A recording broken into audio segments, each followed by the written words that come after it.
നമ്മളെ മക്കളെ അടിച്ച് വളർത്തുന്നതിനെ പറ്റി എന്താ നിങ്ങളുടെ അഭിപ്രായം? ശരിക്കും മക്കളെ നമ്മള് അടിച്ച് വളർത്തേണ്ടതുണ്ടോ? എന്റെ അഭിപ്രായത്തില് ഇല്യാന്നാണ്. കാരണം ആം, അവരെ കുറെ അടിച്ചിട്ടോ അല്ലെങ്കിൽ തല്ലിയിട്ടോ അവർക്ക് മനസ്സിലാവോന്ന് ചോദിച്ചു കഴിഞ്ഞാല് ഇല്യാന്നേ ഞാൻ പറയുള്ളൂ. കാരണം പ്രത്യേകിച്ച് ഒരു ടീനേജ് ഏജ് ആവുമ്പോൾ തന്നെ ഒരു അടിച്ചു വളർത്തിയാലൊന്നും അവര് നമ്മളോട് എക്സ്പ്രസ് ചെയ്യേ അല്ലെങ്കിൽ നമ്മളോട് കാര്യങ്ങൾ തുറന്നു പറയേ അല്ലെങ്കിൽ നമ്മുടെ ഉപദേശം കേൾക്കുക ഒന്നും ചെയ്യില്ല. പലർക്കും അഭിപ്രായം ഉണ്ടാവും കുട്ടികളെ ആവുമ്പോൾ അടിച്ച് തന്നെ വളർത്തണം എന്നുള്ളത്. ഞാൻ എൻ്റെ അഭിപ്രായമാണ് പറഞ്ഞത്. പക്ഷെ ഇപ്പോൾ ഒരു കൊല്ലത്തിൽ ചിലപ്പോൾ ഒരു പ്രാവശ്യം എങ്ങാനും അടി കിട്ടിയാലായി, അത്ര തന്നെ ഉള്ളൂ. അല്ലാതെ ഒരു ഏജ് തൊട്ടിട്ട് എൻ്റെ മകൾക്ക് 17 വയസ്സായി.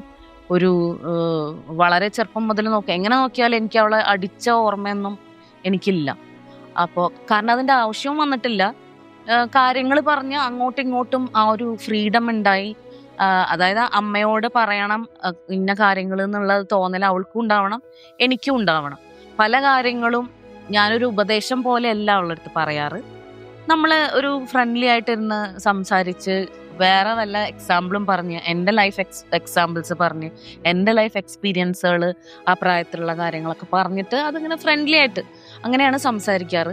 അപ്പൊ ഇതൊക്കെ എന്റെ അഭിപ്രായമാണ്. എല്ലാവർക്കും അങ്ങനെ ആവണം എന്നില്ല. പലരും പറയും പണ്ട് അടിച്ചാൽ തന്നെയാ നന്നായി വരുള്ളൂ, അല്ലെങ്കിൽ അടിച്ചെങ്കിൽ തന്നെയാണ് അവര് നല്ല രീതിയിൽ വളരുള്ളൂ എന്നൊക്കെ പറയുന്നിട്ടുണ്ട്. ഞാൻ അതില് സപ്പോർട്ട് ചെയ്യുന്നില്ല.